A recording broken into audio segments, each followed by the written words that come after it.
love our bikes, we love our bikes. It's Black Sabbath, you hear that thunder from our pipes. Hey yo, Hitman, bring that back. Let me catch you with it. We love our bikes, we love our bikes.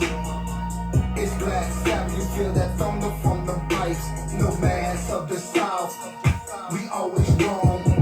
A breed apart, we on the throne. We love our bikes, we love our bikes.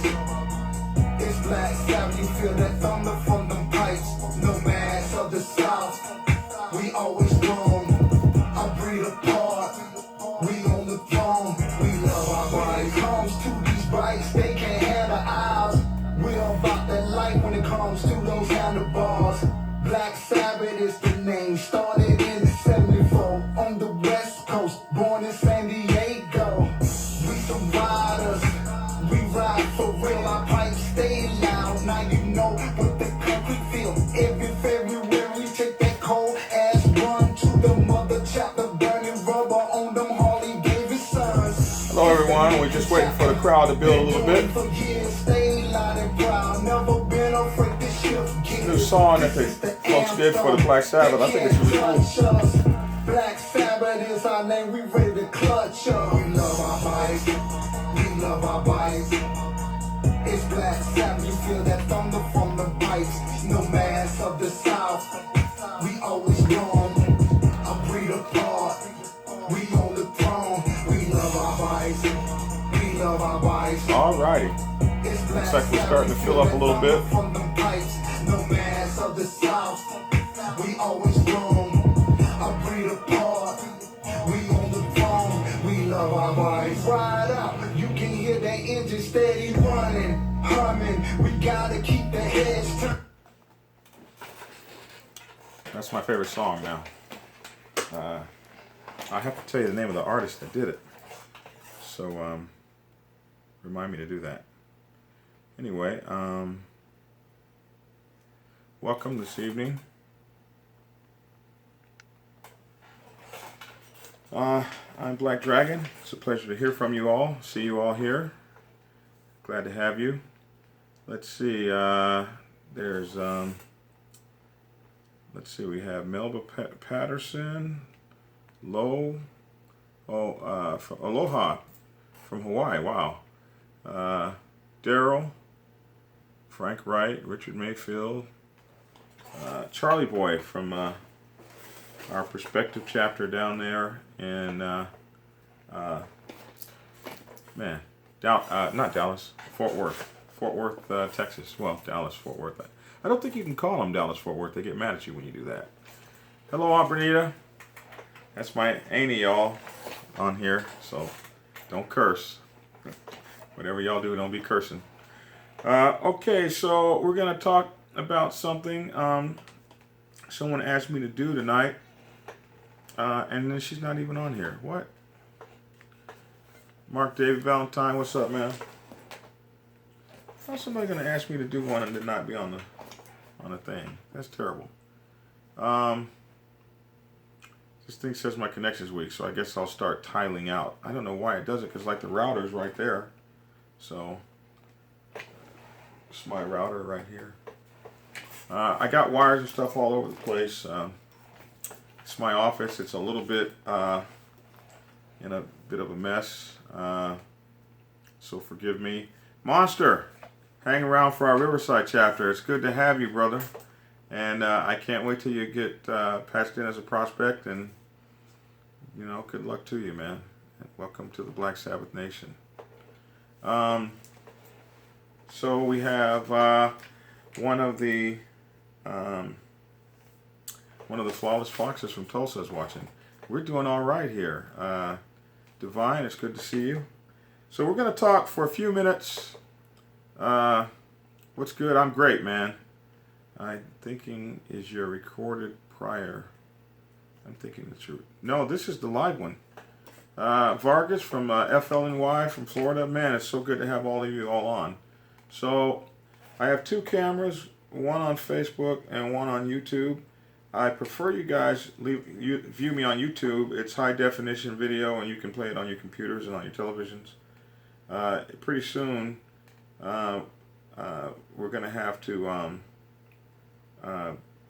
just be on YouTube because it's much better viewing and it's a wider angle. Like the YouTube folks get to see all the mess in here, whereas the Facebook folks only get to see that much mess. I don't know.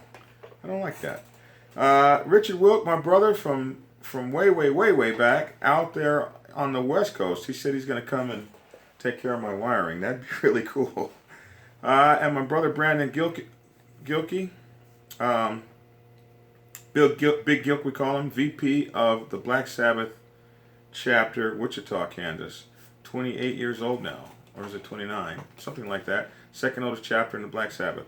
So we want to talk about, I was asked to talk about this subject tonight. The MC is not one man. And the person that asked me to talk about it, or the MC is not one person, forgive me. And I'll try to look at each camera so it doesn't look like I'm not looking at you. So I'm going to have the camera situated at some point where I look like I'm looking into the camera at all time. But the thing we're going to talk about tonight will be the MC is more than just one person. And normally when someone tells me that, hello Tijuana, when someone tells me that, it's normally because they're upset that the president is making all the rules and trying to run a one-man show. And we see this a lot. What's up, Black? Appreciate you. Much love. Is this my Black from the Tulsa chapter that we just rode side by side 110 miles an hour in the rain this weekend? Oh my God, that was just absolutely amazing as that young guy was trying to ride me into the ground. That should have turned the broadcast back on. Sorry about that. I wish there's a way, there's got to be a way to stop the phone calls from coming. Stephanie said, I asked you a question. Do we need to register? For the class, I will,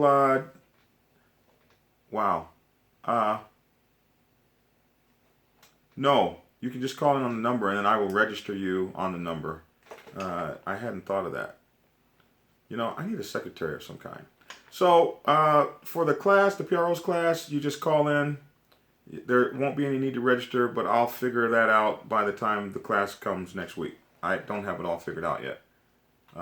So that should answer that question. All right, so back to this thing. So a lot of presidents take this as a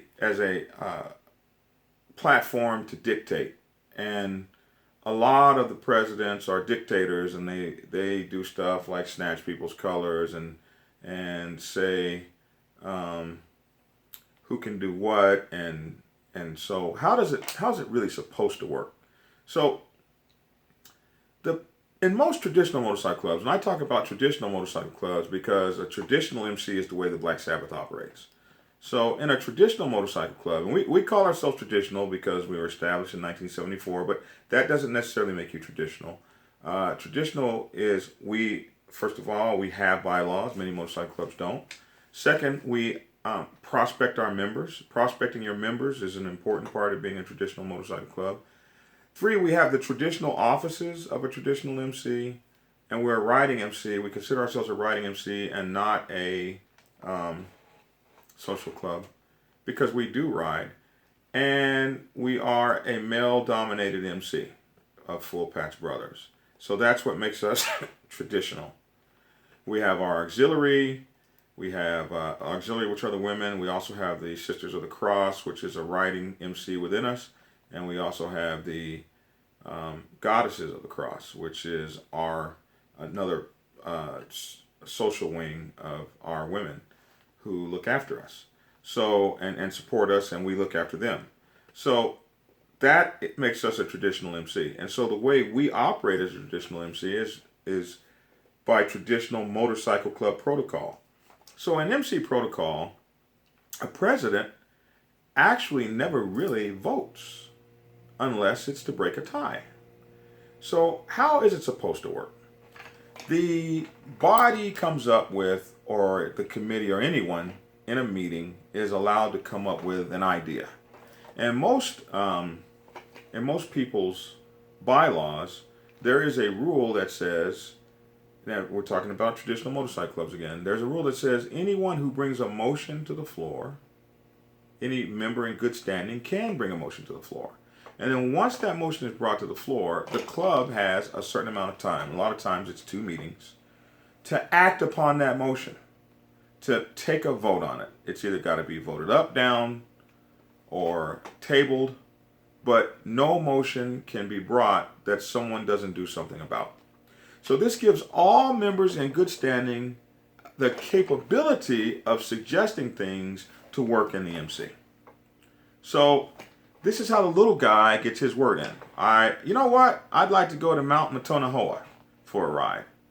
And you don't get to just say, oh, you're a little guy, nobody knows anything about you. That's brought on the table. That's a motion. Someone says, I second the motion, and so forth and so on. And that is the protocol for how things get to the table. Now, once this thing has gotten to the table, and either we're going to vote on it now, we're going to table it. We got 2 meetings by which we can make a move on this, unless it's some kind of an emergency. So now it gets voted on. So when it gets voted on by the, I told you guys I wasn't going to say anymore, and you notice I haven't cursed yet. So it gets voted on by the body, and it's an up or down vote. And once this vote has been voted on in the affirmative, so this is something that's on our agenda that we must do. The secretary says, okay, boom, we got to do this. Now, the president, who hasn't even voted, because it's the club that's telling the president what they want to do. So when this has been voted on, and it's now put on our piece of paper, now you probably won't use envelopes like I do, but they'll be put on some paper. And once it's put on this paper and it's on the agenda, now the president's responsibility is to use all of his offices to make this happen. So we say vice president, and remember, we had that, what is the job of the vice president, the other night, so please go on Black Dragon National President on YouTube channel to look at it if you want to get that information. So once this is up, the president then uses his responsibilities as president to make this thing happen. So the project manager will be the vice president, who really takes over and makes this thing come real. So the project manager, the vice president, is looking at this thing we need to do. Do we need to have resources there? Are we riding there? Okay, if we're riding there, now let's talk to the road captain and get it put on the agenda. The road captain puts it on the agenda. What does the road captain have to do? He has to know how far it is, how much gas it's going to take. Is this a mandatory item? Mandatory items are club funded. If this is a mandatory item, what's the fine going to be if you don't make it? All these things get added on by the people who are part of this. So maybe the VP has some things he has to do. The sergeant at arms has to look at, okay, what's the security of the area? What kind of security do I need to have for the president? Do I have nationals coming in? What kind of security do I need to have for them? All these things are put together, and this project comes to a completeness. The president hasn't done anything to make this happen. All he has done is made sure that all the people that were in the parts that they needed to be in did their jobs. And this is reported to him by the executive officer, who's the vice president. Vice president reports this to the president, and the president says, oh, all is going well. And the next meeting, the president says, everyone give your status reports. Everyone's looking at the status reports, and everyone says, oh, shoot, all is going well. And this is the way that this is supposed to happen. And the president, in that way, is not a dictator, is not someone that's making you do it his way. This is all being done by the club. The club is coming up with the ideas. What do we want to do? Where do we want to go? How do we want to run this? Some clubs have committees or councils, or you'll have the council for the annual, or the committee for the annual, or the committee for the run, or the committee for the child relief program, or whatever it is you're doing, the public assistance program, all the programs that the club has, riding. There might be a committee for the people we're going to hang out with. I mean, hey, are we hanging out with the Brothers of the Sun this week? Are we hanging out with the Four Horsemen, or the Strikers, or the Cycle Kings? Are we getting ready to run up and hang out with the Road Rangers up there? These are places that we go all over the country. You guys might not have heard of some of these places because you ain't getting out. But if you're getting out and rolling, you know who the Cycle Kings are. You know who the Four Horsemen are. You know who the Royal Aces are. You know who the mob is. You know who these folks are. And maybe someone's planning all that. And then you have a PRO that comes in and makes sure that, and now in traditional motorcycle clubs, many traditional motorcycle clubs won't have a PRO. They'll have a secretary. But those that have PROs, you'll have the PRO or the secretary will come in and make sure the correspondence is moving between these places. And so this is how your motorcycle club should be running. So why doesn't it run that way? Well, a lot of people say, well, because the president, he thinks he runs everything and he won't do. And in many cases, you're right. But in some cases, most all cases that I know of, why is the president the dictator and running it all and nobody gets to make a decision? See, a lot of times y'all won't do y'all's jobs. Hello, somebody. A lot of times the VP ain't available. The sergeant at arms is busy.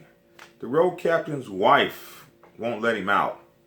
And the secretary is on some kind of tear. He ain't talked to the club in 6 weeks. And if it's going to happen, a lot of times it's not going to happen unless the president makes it happen. So by default, you get this president that is secretary, treasurer, president, and road captain, and you get mad at him because he's making or she's making the decisions. Well, if they don't get made, ain't jack gonna happen. So it's interesting to me how the people who do the least, they make all the noise. Where were you when we were planning all this? You don't like nothing. It ain't been done right. Well, where the heck were you? Man, I wish I could curse. So, I made a promise I wouldn't curse anymore. It's tough because I want to cuss y'all out. So, I'm not cursing. So, I wonder why we don't see that part of the equation. I promise you that the president doesn't want to ride to all the events, doesn't want to be the one that have to make up and pay the note on the clubhouse because you didn't pay your dues. We ask a lot of these presidents, well, I want you to pay the note on the clubhouse. I want you to pay all the folks' dues that haven't paid. I want you to, people are saying tell it and preach. They must be presidents. Those are the presidents, y'all. But if the president has to do all of this, how can you begrudge the president for saying this is how this is going to be done? Well, what makes you grow up and be boss? Excuse me, I'm the one who wrote the check. Excuse me, I'm the one who went over to the Georgia Council. We should have went 15 members strong. We went me. And I'm the one that got the blessing. I'm the one who, did you forget who the one was? I'm not saying I'm all great or anything, but bro, where were you? And now you want a say. Well, to have a say, there's this thing that this one girl told me. She said, bro, there's a cost to be the boss. You mean it costs something? You guys remember my video that says the MC has a cost? Go to Black Dragon National President on YouTube and you will see my video. There's a cost to be in the MC. What is the cost to be in the MC? The cost isn't always money. The cost isn't always physical things or financial things. The cost is sometimes, a lot of times, 99.99% of the time, the cost is your time, dedication, zeal, zest, work ethic, work habit, and also you. Physically you. You can't run a motorcycle club from the couch. Somebody got to go do something. And you need to ride to go do it. So when I see a lot of people moaning and groaning and begrudging the dictator, I just ask, like, well,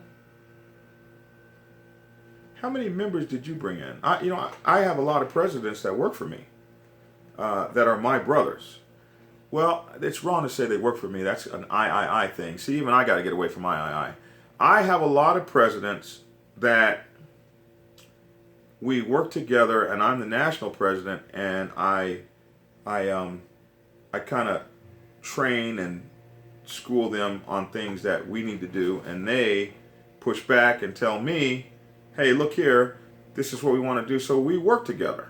See, that's the better way to think of that. So some of my guys, very few, but some of my guys I have seen, like, not push as hard as they could. And so I'm like, hey, we need to push this thing. So I've had presidents before in my club that I've been like, well, how many members have you brought to the club? And if the answer is 0, you're the president, you haven't brought no members to the club. The president should be like the biggest spokesman the club has ever had. I don't think anyone can out-recruit me. Oh, but maybe I have some presidents who can. They need to be thinking no one can out-recruit them. And someone said to me on another thing, well, what is recruiting? We don't recruit. Recruiting is not necessarily running out and grabbing folks. Recruiting could just be managing the folks that come running to you. But when you have somebody that says, I want to be in your motorcycle club, can you give me a call? And nobody calls them, that's not recruiting. That's your club is dying. And somebody's got to do that. If it's the sponsor, the sponsor person, maybe you have an officer whose job is to sponsor all the hang-arounds. If the sponsor guy is not calling and the president guy has to call, why is the sponsor guy mad when the president guy says, well, this is how we're going to do this? The MC is not one person means both ways.